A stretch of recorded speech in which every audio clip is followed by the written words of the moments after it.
Hey people, gimana kabar kalian? Semoga baik-baik saja ya. Dan ingat, sebelum nonton video ini tolong colokkan HP kalian ke speaker home player. Kalau nggak ada atau masjid juga nggak apa-apa. Ya biar kalian diamuk mas saja.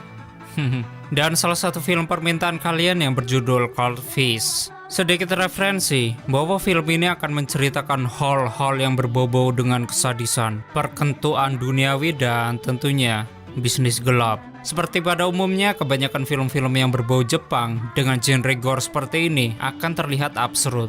Namun kok beda ya dengan nih film? Seluruh ceritanya tuh terarah, terkonsep, ngebuat penontonnya mual dan lebih sadis dari Rumah Darah atau bahkan Killers. Jadi gimanakah isi filmnya? Bila kalian penasaran dengan story film ini, simak video ini sampai habis dan selamat datang di channel Zura14 dan selamat menonton.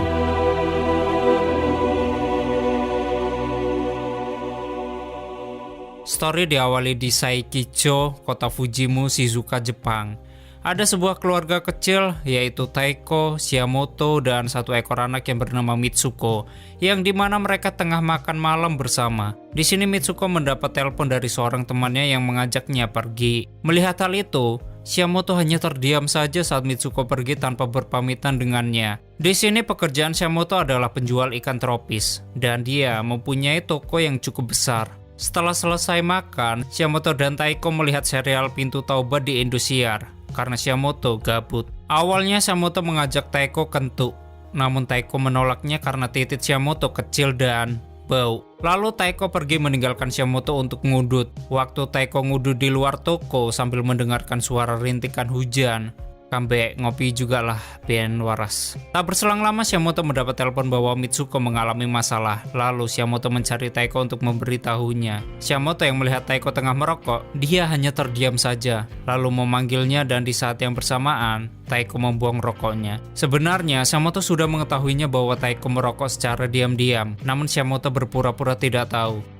Sebuah keluarga cemara yang underground. Setelah memberitahu Taiko bahwa Mitsuko terkena masalah, mereka pun bergegas mendatanginya. Tiba di sebuah minimarket, mereka masuk ke sebuah ruangan di mana Mitsuko sedang dimarahi oleh pemilik toko karena di sini Mitsuko telah mencuri barang di toko tersebut. Melihat hal itu, Shiamoto dan Taiko hanya bisa meminta maaf. Sedangkan pemilik toko akan membawa masalah ini ke meja bundar.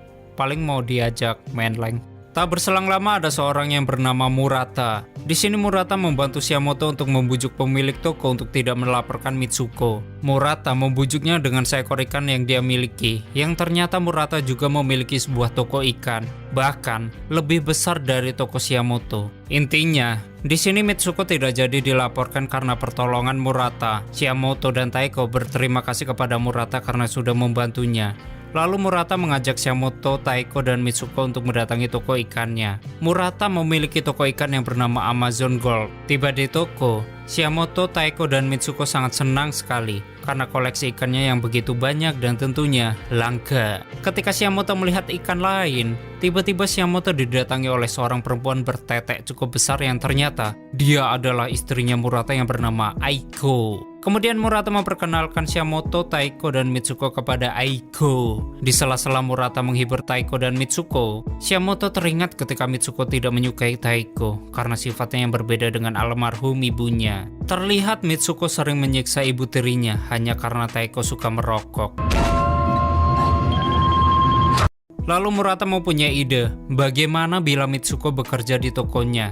Karena tidak enak hati, soalnya Murata sudah membantunya. Akhirnya Shiamoto menyetujui tawaran Murata. Di sini Murata merayu Mitsuko untuk menaiki Ferrari miliknya, yang kemudian Murata ingin melihat toko milik Shiamoto. Jam 10:55. Ketika ingin menaiki mobil, Murata menyuruh Mitsuko menaiki mobil semprotnya. Sedangkan Aiko ikut dengan Shiamoto dan Taiko. Ini pertama kalinya Mitsuko menaiki mobil mewah. Waktu di dalam mobil, Mitsuko memberitahu Murata. Di saat itu, Shiamoto melihat Mitsuko tengah asik bercanda dengan Murata. Dan Shiamoto menganggap bahwa Murata orang yang baik. Mendengar itu, Aiko tertawa.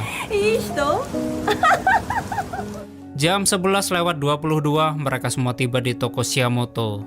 Di sini Shiamoto menyambut Murata dengan sangat baik seperti Murata menyambutnya. Lalu Murata melihat-lihat koleksi ikan milik Shiamoto. Murata memuji koleksi ikan milik Shiamoto yang indah dan terawat. Murata bertanya. Shiamoto menjawab. Mendengar itu, Murata menyuruh Aiko belajar kepada Taiko. Lalu Murata melihat koleksi gambar-gambar planet yang ternyata Shiamoto sangat hobi dengan planet, bahkan selalu mengunjungi planetarium. Singkatnya setelah selesai, ditambah hujan juga sudah mulai reda, Murata dan Aiko pun pamit pulang. Ketika Mitsuko dan Taiko tengah tertidur, Shiamoto tidak bisa tidur karena membayangkan ketika mereka sedang mendatangi sebuah studio planetarium. Lalu keluarga mereka hidup rukun, sedangkan Mitsuko sangat menyukai Taiko menjadi ibunya. Keesokan harinya, pukul 9:45 di hari Selasa bulan Januari tanggal 20. Ada beberapa betina-betina muda yang unyu-unyu, yang ternyata mereka adalah karyawan Murata. Murata memberikan yel-yel penyemangat untuk mereka. Yang pojok paling kiri cakep, yang paling kanan teteknya gede anjir. Calon-calon penerus bangsa emang. Yalah, malah ngomongin apa toh. Jadi intinya di sini Murata dan Aiko memperkenalkan karyawan baru kepada mereka-mereka, dan karyawan baru itu adalah Mitsuko yang datang bersama kedua orang tuanya. Singkatnya di sini Aiko memberitahu bahwa dia ingin berbincang dengan Taiko untuk membahas masa depan Mitsuko. Sedangkan Shiamoto disuruh pulang untuk mencari nafkah. Waktu ingin pulang, ada yang betina yang teteknya gede tadi, dan dia bernama Yuko Sawada. Di sini Yuko ingin memberitahu bahwa dia akan menjaga Mitsuko dan mengajarinya cara apa heyo. Mendengar itu, Shiamoto berterima kasih dengan Yuko, lalu Yuko balik ke toko. Sedangkan Mitsuko, dia merasa senang karena tidak tinggal lagi bersama orang tuanya. Soalnya Mitsuko bakalan tinggal di asrama milik Murata. Setelah itu Murata menemui Taiko yang sudah menunggu di kantornya. Murata mengetahui perasaan Taiko yang hancur karena tidak dianggap oleh Mitsuko hanya karena dia ibu tirinya. Dan Murata pun tahu bahwa Shiamoto kurang bersikap tegas kepada anaknya. Sambil ngobrol soal perasaan yang terdalam, tapi bukan lagunya Peter Pan, Murata speak sedikit lah ke Taiko. Sedikit raba-raba, terus main kasar.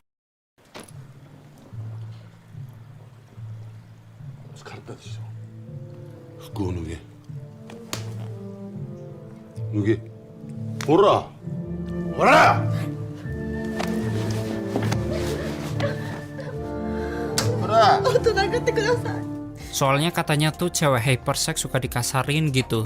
Emang iya ya kayak gitu? Coba dong people wanita tulis di kolom komentar. Aku masih poyos. Di sini awalnya Taiko tidak mau, namun karena dipaksa, ya mau. Dan sekarang Taiko tahu sifat aslinya Murata yang Sugiono plus. Gak tahu kenapa muka Murata mirip Sugiono anjir.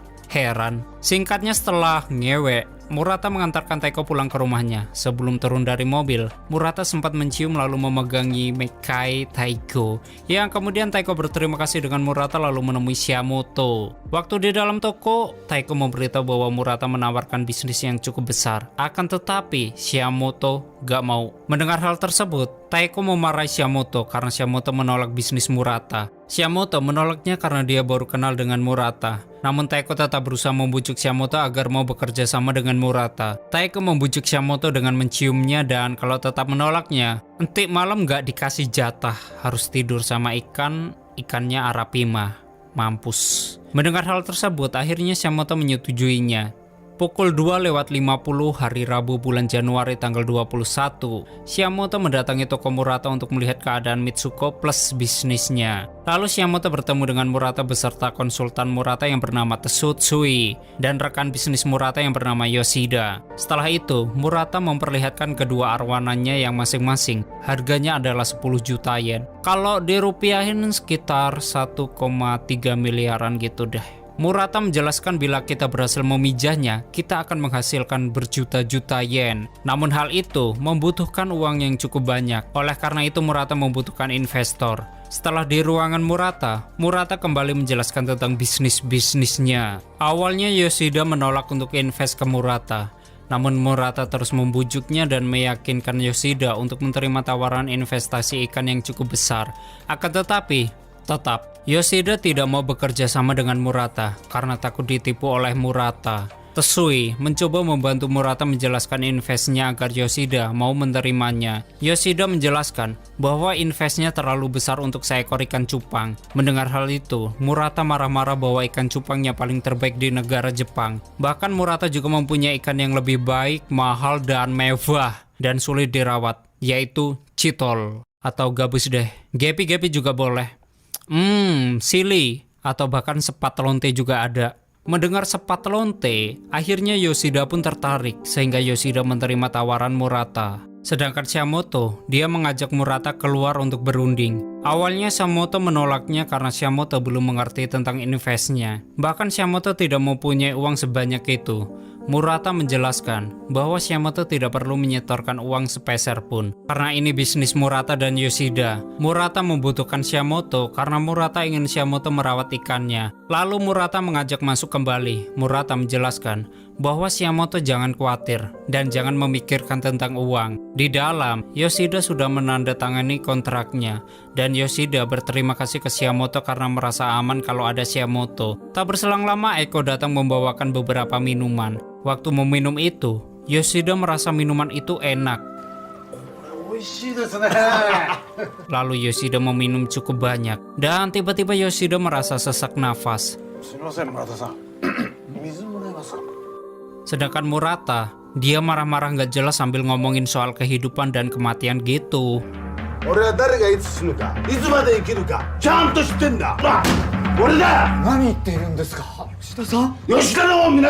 Melihat Yoshida yang sekarat, Shiamoto pun ingin menolongnya. Namun hal itu sia-sia karena dia dihalangi oleh Murata. Shiamoto merasakan ada yang aneh dengan sikap Murata yang sangat berbeda dengan sebelumnya. Yang ternyata Murata, Tsutsui, dan Aiko adalah komplotan penipu yang bermodus sebagai pedagang ikan langka. Jadi modusnya mereka akan mencari investor dengan uangnya yang cukup banyak. Setelah teken kontrak, Aiko akan memberikan minuman yang telah dia beri racun ke sang korban. Jadi, waspadalah. Waspadalah! Awalnya Shiamoto syok dan kebingungan. Jam 4:22. Murata, Aiko, dan Shiamoto membawa mayat Yoshida ke mobil Shiamoto. Setelah dimasukkan ke mobil, Murata menyuruh Shiamoto untuk membawa mereka ke suatu tempat yang tersembunyi. Dan bersambung.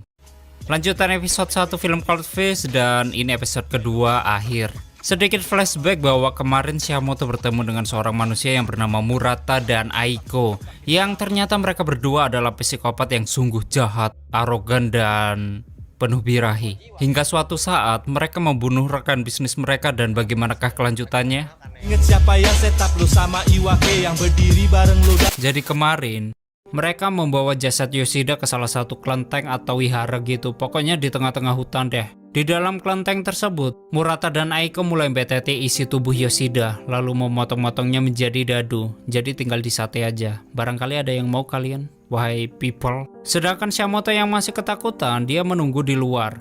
Tak berselang lama, Murata kembali memanggil Shiamoto untuk melihatnya. Shiamoto yang melihat tubuh Yoshida sudah tercincang, dia langsung ingin muntah. Kemudian Aiko memasukkan dagingnya ke dalam plastik, sedangkan Murata membersihkan darahnya. Setelah selesai, Murata menyuruh Shiamoto untuk membakar tulang Yoshida. Kamis jam 6:20 bulan Januari tanggal 22. Murata mengajak Shiamoto untuk membuang dagingnya ke sebuah sungai yang dipenuhi ikan predator. Setelah selesai membuang, ternyata plastiknya nggak ikutan dibuang. Sungguh psikopat yang taat lingkungan. Setelah hal tadi, Murata membuang abu tulangnya di pinggiran tebing jalan. Tapi di sini plastiknya juga ikutan dibuang.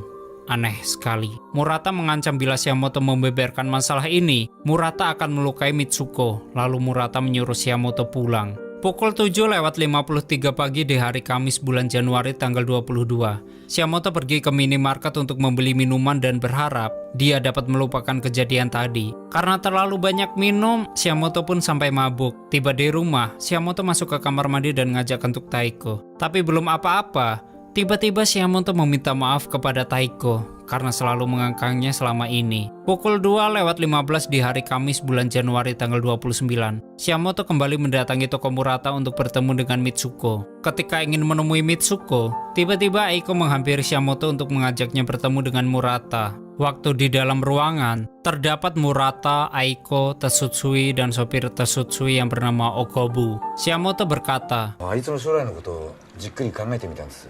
dan berharap Shiamoto tidak diancam oleh Murata jika tidak melakukan apa yang dia mau. Tak berselang lama Aiko mendapat telepon bahwa saudara Yoshida menanyakan keberadaan Yoshida. Kemudian Aiko mengajak Shiamoto untuk kembali menemui Mitsuko. Waktu bertemu Mitsuko, Shiamoto memaksa Mitsuko untuk ikut dengannya.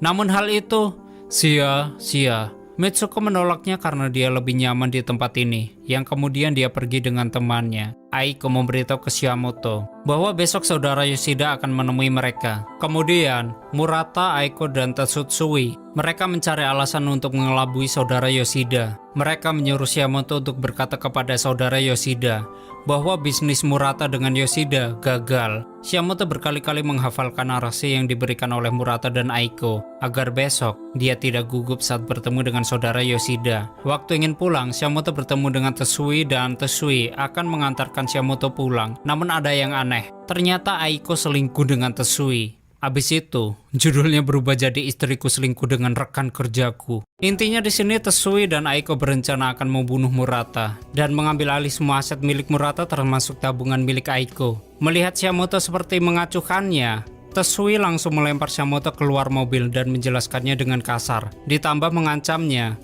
bila membeberkan soal Tetsui ingin membunuh Murata, maka Shiamoto akan membunuhnya. Setelah hal itu, ketika tiba di toko Shiamoto, Shiamoto memperkenalkan Tetsui dengan Taiko. Waktu Tetsui dan Aiko pergi, Shiamoto langsung mengajak Taiko pergi ke tempat planetarium. Tiba di planetarium, di sana hanya ada mereka berdua. Shiamoto merupakan orang yang sangat romantis, baik hati dan tidak sombong. Oleh karena itu, Taiko sangat bahagia bisa dengan Shiamoto. Keesokannya, saudara Yoshida mendatangi toko Murata dengan membawa GTR R34 dan Toyota apa sih itu? Karina ya? Taulah. Intinya ternyata keluarga Yoshida adalah kaum-kaum Yakuza. Dan seperti yang sudah diajarkan, Shiamoto mulai memberi penjelasan kepada saudara Yoshida. Tapi saudara Yoshida belum sepenuhnya percaya dengan Murata dan Shiamoto. Sampai akhirnya, Aiko juga ikut membantu bahwa mereka semua tidak tahu keberadaan Yoshida. Tak lupa, Tetsui juga ikut menjelaskan kepada saudara Yoshida.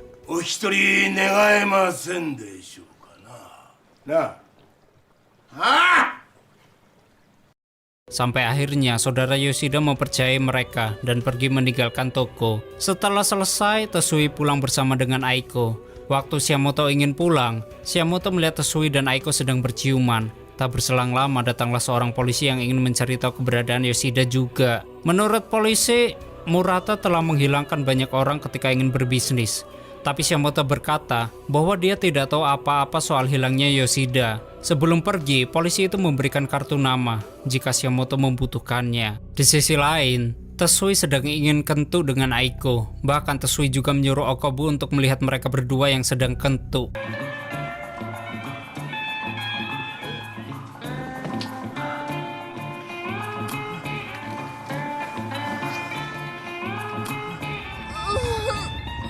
Di saat yang bersamaan, Shiamoto belum pergi dari toko Murata dan masih berada di dalam mobilnya. Tak berselang lama, Murata menelponnya bahwa Murata menuduh Shiamoto menyembunyikan sesuatu kepadanya. Sebelum menemui Murata, Shiamoto menelpon Taiko dan memberitahu jika dia tidak pulang. Maka Taiko harus menghubungi seseorang yang kartu namanya berada di dalam mobilnya. Kemudian Murata mengajak Shiamoto pergi ke rumah Tetsutsui. Di perjalanan, mereka diikuti oleh polisi yang telah lama mengintai mereka. Kemudian Murata menyuruh Shiamoto untuk mengelabui polisi tersebut agar mereka tidak bisa mengikuti lagi. Shiamoto pun berhasil mengelabui para polisi tadi. Jam 5:23. Murata dan Shiamoto sampai di rumah Tetsutsui, yang ternyata Tetsutsui sudah tewas akibat diracuni oleh Aiko. Di sini Okobu merasa bahwa Murata dan Aiko sudah merencanakan pembunuhan tersebut. Lalu Okobu ingin menelpon polisi namun dihalangi oleh Aiko. Waktu ingin mengambil teleponnya, Murata langsung mencekik Okobu dengan tali, bahkan dibantu dengan Aiko, yang pada akhirnya mereka berdua membunuh Okobu. Setelah hal itu, mereka kembali membawa jasad Tetsutsui dan Okobu ke kelenteng Murata di tengah hutan.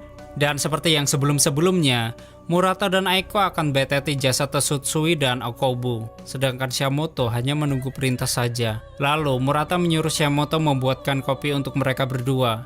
Kini, Shiamoto melihat kedua kalinya jasad manusia yang dicincang-cincang oleh Murata dan Aiko. Bahkan Murata menyuruh Shiamoto untuk melihat bagaimana cara mengkuliti manusia, karena jika Murata dan Aiko tidak ada, maka Shiamoto lah yang akan menjadi penerusnya. Di sini Murata memberitahu alasan kenapa dia membunuh Tetsutsui, karena Murata harus membayar Tetsutsui sangat mahal untuk melancarkan bisnisnya. Tidak kuat menahan mualnya, Shiamoto pun langsung pergi dan muntah. Setelah itu Shiamoto membakar tulangnya yang kemudian akan membuang dagingnya ke sungai. Ya sama kayak yang sebelum-sebelumnya. Pukul 6:50 di hari Sabtu bulan Januari tanggal 31. Murata, Aiko, dan Shiamoto membuang dagingnya ke sungai. Namun kali ini beda, Murata menyuruh Shiamoto yang membuangnya. Setelah hal itu, tiba-tiba Murata menawarkan Shiamoto untuk ngewe dengan Aiko. Akan tetapi Shiamoto menolaknya karena Aiko adalah istrinya Murata. Dan akhirnya Murata memberitahu bahwa dia sebelumnya juga sudah mencicipi tubuh Taiko. Mendengar hal itu, Shiamoto pun marah kepada Murata. Di sini mereka berdua saling berkelahi. Murata terus menggoyah amarah Shiamoto dan menyuruh Shiamoto memukulnya. Dan tak berselang lama, kok Shiamoto malah nangis coba. Heran, Murata terus menyuruh Shiamoto untuk memukulnya, tapi Shiamoto masih tetap ngambek. Murata pun menunjukkan pukulan super. Lalu kembali menyuruh Shiamoto untuk ngewek dengan Aiko. Yang pada akhirnya Shiamoto menerima tawaran Murata untuk ngewek dengan Aiko. Sungguh bangsat sekali. Tapi aku suka. Di sini Murata memaksa Shiamoto memasukkan titiknya ke Aiko dan waktu enak-enaknya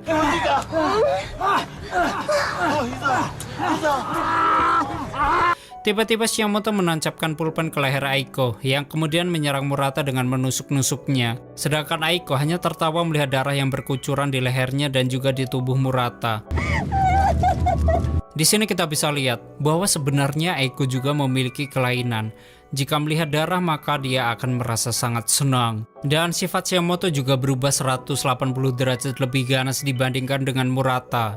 Setelah itu Shiamoto membawa mereka kembali ke kelenteng itu. Shiamoto menyuruh Aiko untuk memastikan bahwa Murata sudah mati.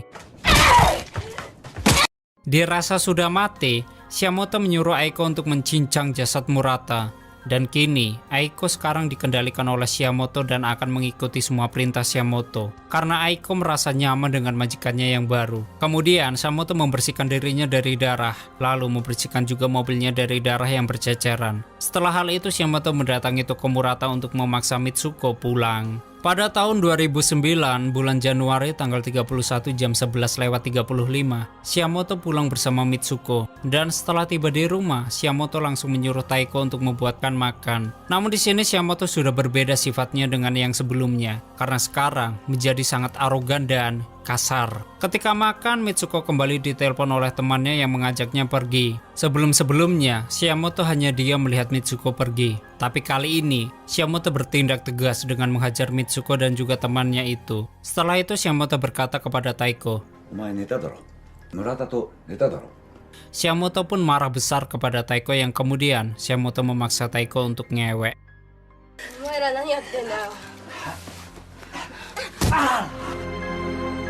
Selesai ngewek, Shiamoto kembali ke kelenteng Murata sambil memberitahu polisi bahwa dia akan mengakhiri semuanya. Shiamoto tiba di kelenteng, yang kemudian Shiamoto menemui Aiko.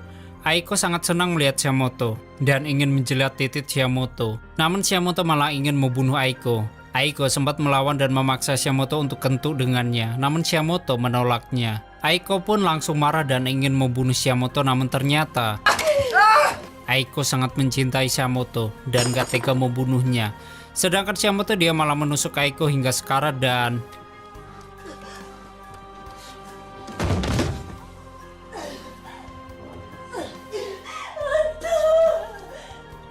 meninggoy. Entah mengapa kok kali ini gua ngeliat Aiko-nya gimana gitu. Melas anjir, kayak manusia gak punya tujuan hidup. Heran. Setelah hal itu, Shiamoto menunggu di luar kelenteng sambil menunggu polisi datang. Pukul 4:24, polisi datang dan langsung masuk ke kelenteng dan melihat begitu banyak darah. Lalu sudah ada mayat Taiko dan Murata. Dan di dalam mobil polisi, ternyata ada Taiko dan Mitsuko yang melihatnya. Taiko mendatangi Shiamoto namun ketika ingin memeluk, Shiamoto malah menusukkan pisaunya ke tubuh Taiko. Setelah itu, Shiamoto mendatangi Mitsuko dan berkata, Dan akhirnya Shiamoto pun mengiris lehernya sendiri dengan pisaunya. Namun bukannya Mitsuko sedih, tapi dia malah senang melihat Shiamoto tewas. Hadah, psikopat juga nih Mitsuko. Dan tamat. One of these days I won't be around. Oke, seperti itulah story dari film Cold Fish. Bagi kalian yang filmnya ingin di-storyin, silahkan tulis di kolom komentar. Terima kasih udah nyimak video ini sampai habis. Terus support channel ini dengan menekan like, subscribe, dan share ke jagat raya. And stay on this my channel, jangan kemana-mana, sampai ketemu lagi di video selanjutnya. Bye-bye.